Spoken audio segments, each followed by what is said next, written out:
तो आज अपने पास जो टॉपिक है वो जो टॉपिक है क्या है, हिमांक में अवनमन या डिप्रेशन इन फ्रीजिंग पॉइंट। क्या है? डिप्रेशन इन फ्रीजिंग पॉइंट या क्वथनांक या हिमांक में अवनमन। ठीक है, तो हेडिंग डाल दीजिए सबसे पहले, हिमांक में अवनमन डिप्रेशन इन फ्रीजिंग पॉइंट। ठीक है, ये आपके पास हेडिंग है और इस हेडिंग में बाकी जो चीजें क्या होती हैं वो समझने का प्रयास कीजिए। सबसे पहले हेडिंग जब आप शीर्षक को समझ लेते हैं तो बाकी चीजें आपकी समझ में आनी शुरू हो जाती हैं। हिमांक के लिए आपको बात आए, जो हिमांक के लिए आपके पास जानकारी हम आपके साथ साझा करें, तो हिमांक में जो आप एक सबसे निम्न दर्जे की जो परिभाषा समझते हैं, हिमांक वह ताप होता है जिस पर कोई द्रव जमना शुरू हो जाता है। हिमांक क्या होता है? वह ताप जिस पर कोई द्रव जमना शुरू हो जाता है, अर्थात हिमखंडों में या हिम में परिवर्तित होना शुरू हो जाता है। हिम मतलब बर्फ, आप समझते हैं। ठीक है ना? तो वह ताप जिस पर कोई द्रव जमना शुरू हो जाता है वह उसका हिमांक कहलाता है। जैसे जल का जो है, तो जल का हिमांक कितना होता है? 0 डिग्री सेल्सियस होता है। तो जो शुद्ध जल होता है, शुद्ध जल 0 डिग्री सेल्सियस ताप पर जमना शुरू हो जाता है, प्रारंभ हो जाता है। ठीक है, ये एक बात तो समझ में आती है, लेकिन इसके साथ साथ और भी इसकी परिभाषाएं हैं। एक परिभाषा मैं बता दी, 2 परिभाषा और समझ लीजिए। ठीक है, दूसरी जो परिभाषा है वो परिभाषा ये है कि वह ताप जिस पर ठोस और द्रव दोनों साम्य अवस्था में होते हैं। वह ताप जिस पर ठोस और द्रव कहां होते हैं? साम्य अवस्था में होते हैं, क्या कहलाता है? हिमांक कहलाता है। तीसरी परिभाषा समझ लीजिए, वह ताप जिस पर किसी द्रव और ठोस का वाष्प दाब बराबर होता है। वह ताप जिस पर किसी या द्रव या ठोस का वाष्प दाब बराबर होता है, हिमांक कहलाता है। तीनों परिभाषाएं क्लियर? समझ बात आई? पहला आपने कौन से समझा कि वह ताप जिस पर कोई द्रव क्या हो जाता है? जमना शुरू हो जाता है ना?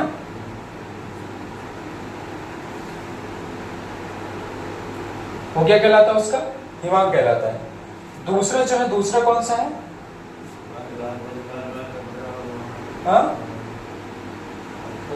ठोस और द्रव के मध्य, ठोस और द्रव साम्य अवस्था में होते हैं।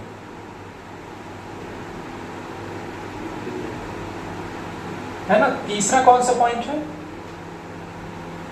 तीसरा ये है कि ठोस के वाष्प दाब क्या हो जाते हैं? समान होते हैं। तीनों चीजें क्लियर हुई? तीनों क्या है? तीनों परिभाषा किसकी है? हिमांक की परिभाषा है। बात समझ में आ रही है? तो पहली परिभाषा आपके पास आपने पहले भी पढ़ी होगी कि वह ताप जिस पर कोई द्रव जमना शुरू हो जाता है वह उसका हिमांक कहलाता है। जो दूसरा ये, दूसरा और तीसरा थोड़ा सा आपने नेक्स्ट लेवल में इसको लिया होगा, है ना? आपके लिए थोड़ी सी नई चीजें होंगी। बातें समझ में आई? वह ताप जिस पर कोई द्रव जमना शुरू हो जाता है क्या कहलाता है? हिमांक कहलाता है। वह ताप जिस पर ठोस और द्रव साम्य अवस्था में होते हैं क्या कहलाता है? हिमांक कहलाता है। वह ताप जिस पर ठोस और द्रव के वाष्प दाब क्या होते हैं? समान होते हैं। जिस पर वाष्प और ठोस और द्रव के वाष्प दाब इक्वल होते हैं, यानी कि वेपर प्रेशर क्या होते हैं? इक्वल होते हैं, हिमांक कहलाता है। लिख लीजिए।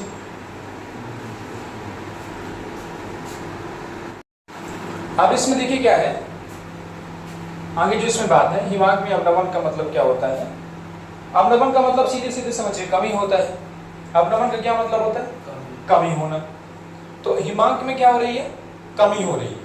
कमी क्यों हो रही है ये पहले समझिए। हिमांक मतलब तापमान ही है। ये क्या है? क्रिटिकल पॉइंट है, क्रांतिक ताप है, जिस पर क्या है कि पदार्थ की अवस्था बदल जाती है, द्रव से ठोस अवस्था। हम करते क्या हैं, उदाहरण के लिए हमने क्या किया कि इस प्रकार से कंटेनर लिया, कंटेनर समझते हैं, कंटेनर में हमने क्या किया, शुद्ध जल भरा, इस प्रकार से क्या किया, शुद्ध जल भरा। आप जानते हैं कि शुद्ध जल का जो हिमांक होता है वो कितना होता है, 0 डिग्री सेल्सियस होता है। वो कितना होता है, 0 डिग्री सेल्सियस होता है। आपने क्या किया कि आसपास क्या फ्रिज में इसको रख दिया, ये पानी में क्या किया, फ्रिज में रख दिया, और फ्रिज का तापमान कितना कर दिया, 0 डिग्री सेल्सियस कर दिया। उस तापमान पर ये जो पानी द्रव अवस्था में था ये कहाँ बदलना शुरू हो जाता है, बर्फ में। कितने टेम्परेचर पर, 0 डिग्री सेल्सियस पर। हम एक अगली कंडीशन करते हैं, इस कंडीशन में हम ऐसे पानी लेते हैं शुद्ध, क्या करते हैं इसमें, शुद्ध जल मिलाते हैं, और इसके साथ साथ हम लोग क्या मिक्स करते हैं, मान लीजिए कि सोडियम क्लोराइड मिक्स करते हैं। क्या मिक्स करते हैं, सोडियम क्लोराइड, तो घुल जाता है ना पानी में। सोडियम क्लोराइड क्या होता है, कैसी स्थिति होती है सोडियम क्लोराइड की, सोडियम क्लोराइड आवासशील हो जाता है ना, नॉन वोलाइटल होता है, मतलब बोले तो आवासशील, उसका वोलाइटल नहीं हो सकता, ठीक है ना। तो ये नॉन वोलाइटल ये कंपोनेंट होता है, इसको मिक्स किया जाता है, और मिक्स करने के बाद इसको फिर से फ्रिज में रखा जाता है। इसको, पानी को मिक्स करने के बाद क्या देखा जाता है कि लगभग जो पानी पहले 0 डिग्री सेल्सियस पर जम गया था, अब वो लगभग -1 या -2 के आसपास टेम्परेचर ले रहा है। -2 या -1 डिग्री सेल्सियस के आसपास का जो टेम्परेचर वो गेन कर रहा है। कौन, ये विलियम। तो यहां पे आप देख रहे हैं कि 0 डिग्री सेल्सियस था, बगल में यहां पे कितना, -1 या -2 डिग्री सेल्सियस टेम्परेचर हो गया। तो डिफरेंस समझ में आ रहा है, और जो यही डिफरेंस है यही क्या कहलाता है। अगर मान के चलिए कि ये वाला जो है, ये वाला जो आपके पास टेम्परेचर था, इस टेम्परेचर को हम लोग क्या माने, T1 माने, और इस टेम्परेचर को हम लोग क्या माने, T2 माने, तो डेल्टा T क्या होगा, delta T equal to T2 minus T1, ठीक है ना। जो अंतर समझ में आएगा वही अंतर क्या है इसका, ठीक है ना। बात समझ में कि नहीं है। अगर मान लीजिए डेल्टा ऑप्शन F लगा देते, मान लीजिए F मतलब फ्रीजिंग पॉइंट, तो ये आपके पास T2 माइनस T1 हो गया, तो डेल्टा TF क्या हो जाएगा, इसका निकलेगा, डेल्टा TF क्या निकलेगा इसका, ये इसका अंतर निकलता है, डिफरेंस समझ में आता है, डिफरेंस निकलता है, ठीक है। बात समझ में आई, क्लियर, ठीक है। चलिए आगे थोड़ा हिंदी में ले लीजिए। अब इसके आगे, इसमें जो आगे पॉइंट है वो समझिए क्या होता है। ये प्रायः ये देखा गया है कि जो हिमांक में अवनमन होता है, क्या, जो हिमांक में अवनमन होता है वो मोलर सांद्रण के समानुपाती या अनुक्रमानुपाती होता है। मतलब कैसा होता है, अर्थात जो डेल्टा TF होता है वो किसके प्रोपोर्शनल में होता है, स्मॉल m के। डेल्टा TF किसके प्रोपोर्शनल में होता है, स्मॉल m के। अब इसे क्या कर सकते हैं, या delta TF equal to KF m, जहां पर KF क्या है, मोलल अवनमन स्थिरांक, मोलल हिमांक अवनमन स्थिरांक है, ठीक है। तो लिख लो पहले थोड़ा सा नीचे से। प्रायः ये देखा गया है कि हिमांक में अवनमन, प्रायः ये देखा गया है कि हिमांक में अवनमन मोलल सांद्रण के समानुपाती होता है।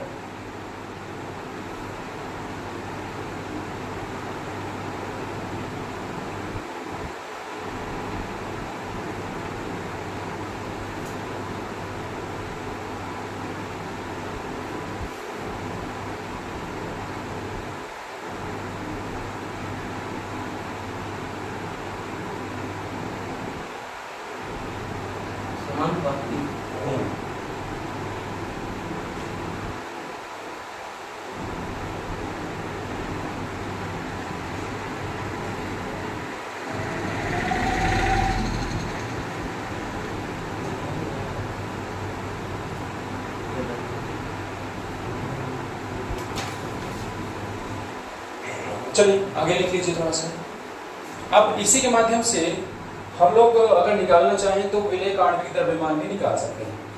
जो आपके पास जो फॉर्मूला है इसी को हम लोग आधार मानकर क्या निकाल सकते हैं, विलेय का आणविक द्रव्यमान भी हम लोग क्या कर सकते हैं, इसके माध्यम से मेजर कर सकते हैं।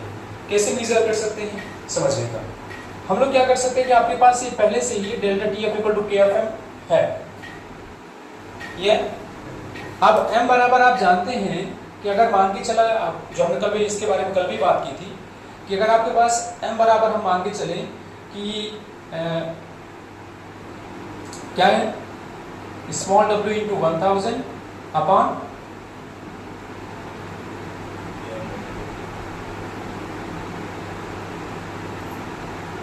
या हाँ कैपिटल M मान लीजिए इंटू कैपिटल W मान लीजिए। तो स्मॉल w क्या है, किसकी मात्रा होती है, विलेय की मात्रा। कैपिटल M क्या होता है, किसकी मात्रा होती है, हाँ विलेय का आणविक द्रव्यमान होता है। और कैपिटल W क्या होता है, विलायक की मात्रा होती है।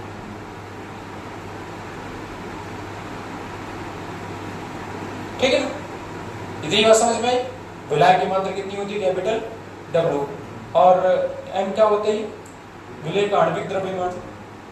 स्मॉल w क्या होता है, विलेय की मात्रा होती है ना। अब इसी को आधार मानकर एक बात कही जाए आपसे कि मान लीजिए कि WA कोई विलेय है जिसका आणविक द्रव्यमान क्या है, MA है। वहीं पर घोला कहाँ है, WB विलायक की मात्रा में। तो WB का जो आणविक द्रव्यमान कितना है, MB है। ठीक है, अगर मान के चलिए कि विलेय की मात्रा क्या है, WA है। ठीक है, ये विलेय का क्या है, आणविक द्रव्यमान। WB क्या है,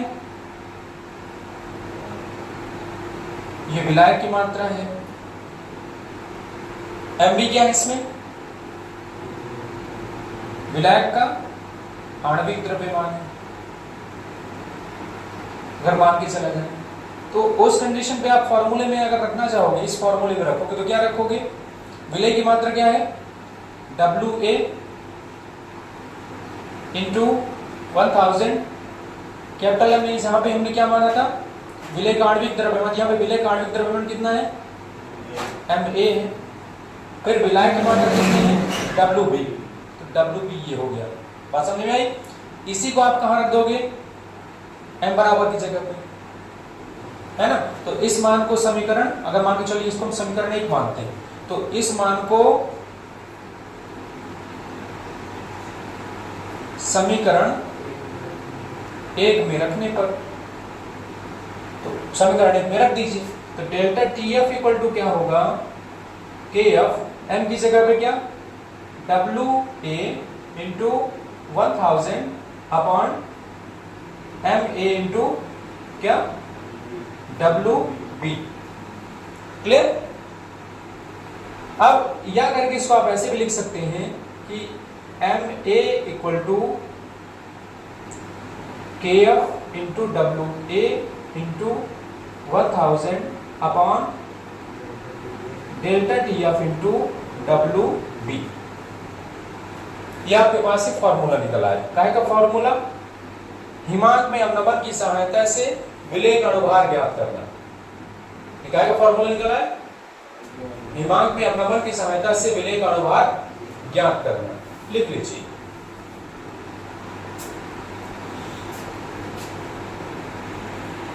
अब आगे अपने को क्या देखना है, हिमांक में अवनमन का अनुप्रयोग या application of depression in freezing point, है ना, कि दैनिक जीवन में इसका क्या उपयोग है, डेली लाइफ में इसका क्या यूज है।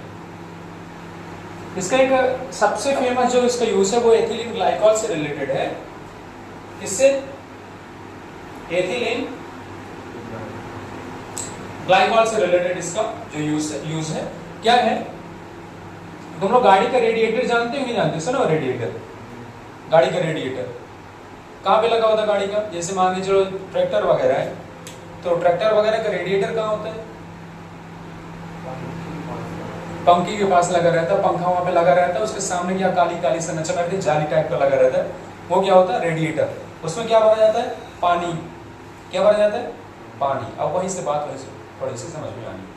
जैसे हम लोग जहाँ रहते हैं, यहाँ का औसत तापमान 25 से 30 डिग्री सेल्सियस रहता है, अर्थात उस अवस्था में जल द्रव अवस्था में बना रहता है। जिस टेम्परेचर पे हम लोग रह रहे हैं, कितना टेम्परेचर इस समय? लगभग 35 से 40 के आसपास है। कितना? 35 से 40 के आसपास टेम्परेचर है। तो इस अवस्था में जो जल है वो द्रव अवस्था में बना रहता है। लेकिन जब तापमान लगभग 100 डिग्री सेल्सियस के आसपास जाएगा तो उबलना शुरू हो जाता है। लेकिन वहीं पर जब 0 के आसपास जाता है जल, तो किस अवस्था में जाता है? द्रव अवस्था में। बात यही फंसती।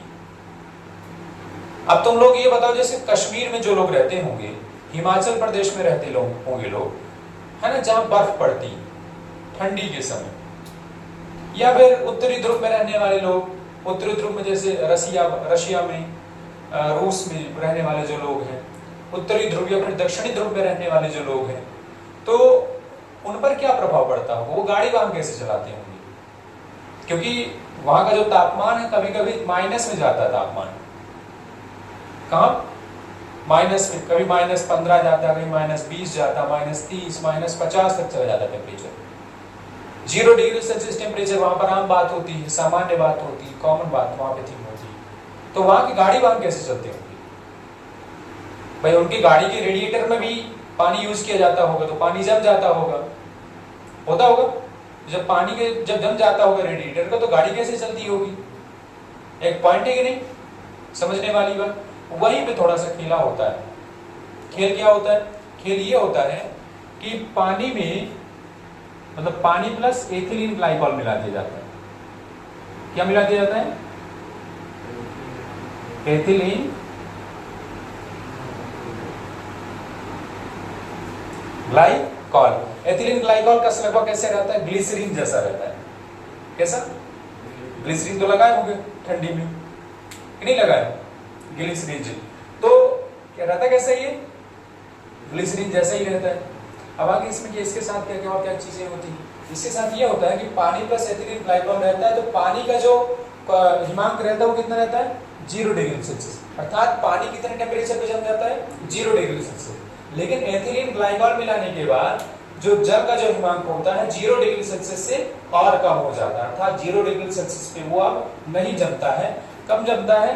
हो सकता है कि -15 पे जमता हो, या फिर हो सकता है कि -10 डिग्री सेल्सियस जब टेम्परेचर होगा तभी पानी क्या होगा? रेडिएटर का जमेगा। वैसे सामान्य परिस्थिति में 0 डिग्री सेल्सियस पे नहीं जमता है। कब नहीं जमता है? जब एथिलीन ग्लाइकॉल मिक्स करके पानी डाला जाता है रेडिएटर में। बात समझ में आई राज भैया? नहीं समझ में आई? फिर से समझा देते हैं।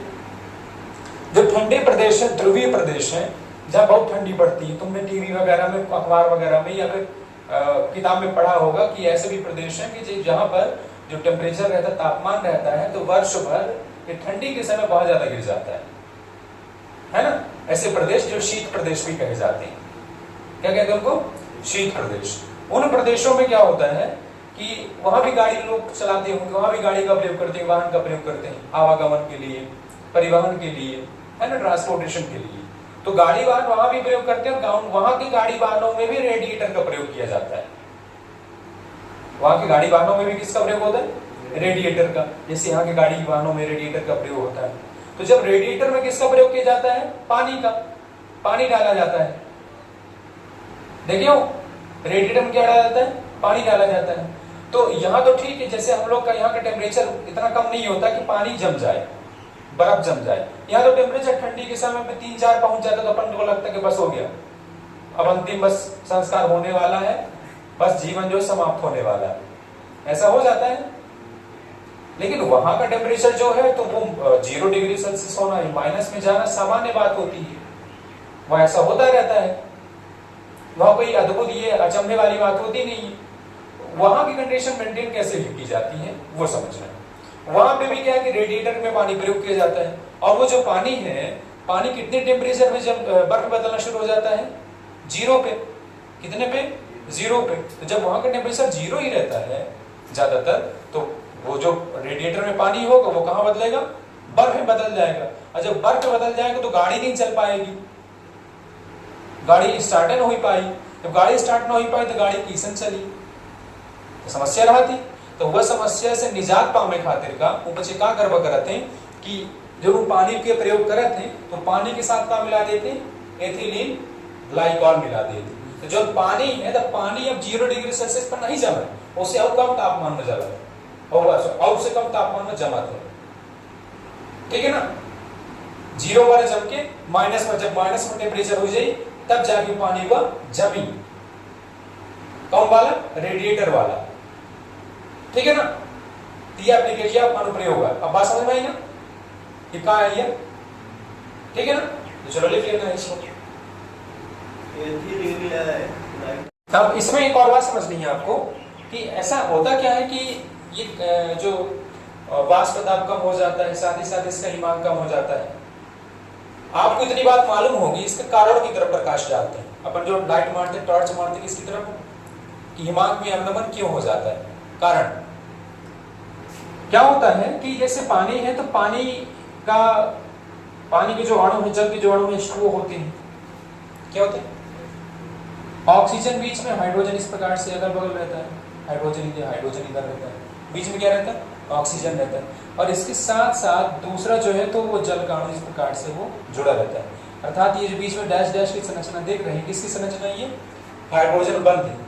हाइड्रोजन बंध पढ़े सुने हो तो हाइड्रोजन बंध है, ठीक है। जब शुद्ध पानी रहता है, जब शुद्ध जल रहता है, इस प्रकार से इनके मध्य क्या रहता है? बॉन्डिंग रहती है।